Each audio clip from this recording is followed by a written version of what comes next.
अस्सलाम वालेकुम दोस्तों। आपका स्वागत है हमारे आपके आज के आईपीओ एनालिसिस में। और आज के आईपीओ एनालिसिस में हम शिप रॉकेट कंपनी का आईपीओ एनालिसिस इंशाल्लाह करेंगे। और वीडियो शुरू करने से पहले डिस्क्लेमर सुन लीजिए दोस्तों, ये वीडियो मैं इंफॉर्मेशनल और एजुकेशनल पर्पस के लिए बनाता हूं।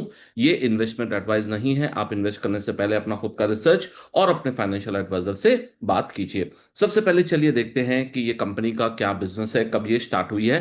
2011 में ये कंपनी स्टार्ट हुई है, जो कि Indian e commerce enablement company है। बेसिकली इसका ये है कि जो ई कॉमर्स के जो लॉजिस्टिक्स वगैरह जो होते हैं ना, जो ट्रांसफर, जो भी प्रोडक्ट्स को कस्टमर तक पहुंचाया जाता है, उस पर्टिकुलर प्रोडक्ट के लिए micro small and MSMEs as direct to consumer brands as well as large retailers as well as online and offline businesses के लिए सर्विसेज तो ये प्रोवाइड करते हैं। बेसिकली जो भी ई कॉमर्स के बिजनेसेस करते हैं, जिसको डिलीवरी देना होता है, इवन ऑफलाइन के भी कंपनीज को भी डिलीवरी सभी आए हुए हैं, तो उनके लिए भी ये सर्विसेज ऑफर करते हैं। उसके साथ साथ apart from it they also offer some cargo and fulfillment services, cross border shipping services, advertising and marketing services, as well as merchant solution for emerging business segments। so ये basically क्या करते हैं, overall जो भी e commerce का logistics वगैरह होता है, उन तमाम लॉजिस्टिक्स को जो है ये बिजनेस, ये सर्विसेज उनको प्रोवाइड करते हैं। चलिए, ये कंपनी का आईपीओ कब आ रहा है, कितना जो है इसका आईपीओ का प्राइस है, हम यहाँ पर देख सकते हैं। तो सबसे पहले ये आईपीओ ऑलरेडी आज लॉन्च हुआ है 12 के दिन, और ये रहेगा अप टू 14, और इसका फेस वैल्यू है 10 रुपीज पर शेयर, और प्राइस बैंड है 92 to 97, और ये बहुत फ्रेश कैपिटल एंड ओएफएस है। और यानी फ्रेश कैपिटल अराउंड 885 करोड़ का रहेगा। और जो ऑफर फॉर सेल है, जो एग्जिस्टिंग इन्वेस्टर्स सेल कर रहे हैं, वो 732 करोड़ का जो एग्जिस्टिंग इन्वेस्टर्स सेल कर रहे हैं। और ये 885 करोड़ ये जो है एक्चुअल कंपनी को ही जाएंगे। चलिए आगे देखते हैं इस कंपनी के फाइनेंशियल्स क्या है, कंपनी के फाइनेंशियल डेटा किस तरह से है। तो यहाँ पर हम फाइनेंशियल्स में देखेंगे दोस्तों। तो ये कंपनी के जो है एसेट्स थोड़े बहुत जो है ना, हर साल में 200-300 करोड़ के हिसाब से ये बढ़ रहे हैं।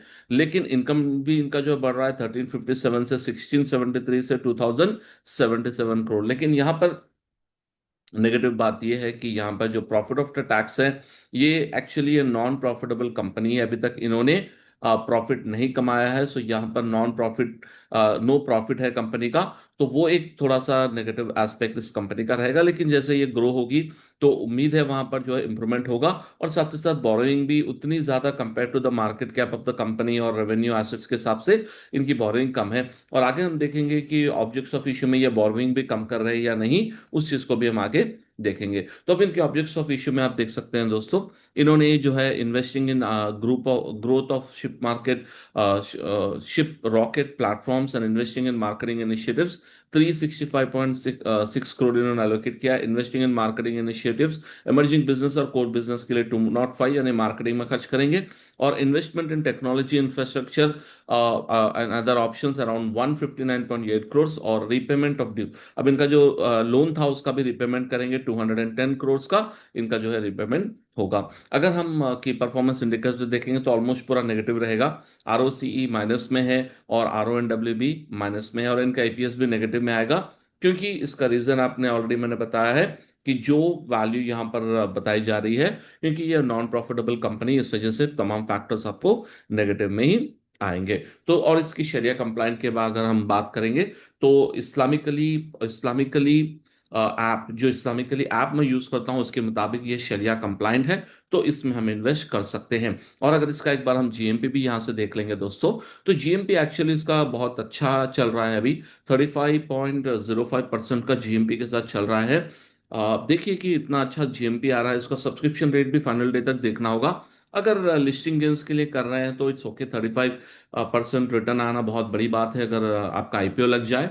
लेकिन इन टर्म्स ऑफ प्रॉफिटेबिलिटी के लिए इसमें हो सकता है ज्यादा से ज्यादा टाइम भी इसमें लग सकता है। तो मेरा पर्सनल ओपिनियन ये है दोस्तों कि ये टेक्नोलॉजी ड्रिवन कंपनी है, लॉजिस्टिक्स कंपनी है। और क्योंकि बूम तो ई कॉमर्स का चल रहा है और बढ़ ही रहा है। और मैंने बहुत सारे ई कॉमर्स क्लाइंट्स को जब सर्विस किया था, बहुत सारे क्लाइंट जो है शिपरॉकेट का जो है एपीआई यूज करके उनके जो ई कॉमर्स के प्रोडक्ट्स को कनेक्ट करते हैं, जिससे जो है उनके लिए डिलीवरी वगैरह का बहुत आसानी से वो कर कर पा रहे थे। ई कॉमर्स के जो क्लाइंट्स होते हैं, बहुत सारे क्लाइंट्स ये शिपरॉकेट के जो एपीआई को यूज करते हैं। तो मेरा पर्सनल ओपिनियन ये है कि in terms of listing gains ठीक है, इसमें अप्लाई मैं भी जो है कोशिश करूंगा। अगर मेरे पास फंड्स बचे, दूसरे आईपीओ भी बहुत आ रहे हैं, तो उस पॉइंट ऑफ व्यू में फंड्स बचेंगे तो मैं लिस्टिंग गेंस के लिए इसमें अप्लाई करूंगा। लेकिन long term point of view में, क्योंकि नॉन प्रॉफिटेबल, ज्यादा प्रॉफिट अभी तक इन्होंने नहीं किया, उस वजह से I will wait and see how the this particular stock will perform in future. Disclaimer याद रखिए दोस्तों, ये वीडियो मैं इन्वेस्टमेंट एडवाइस, ये वीडियो मैं इंफॉर्मेशनल और एजुकेशनल पर्पस के लिए बनाता हूँ, ये इन्वेस्टमेंट एडवाइस नहीं है। आप इन्वेस्ट करने से पहले अपना खुद का रिसर्च और अपने फाइनेंशियल एडवाइजर से बात कीजिए। अस्सलाम वालेकुम।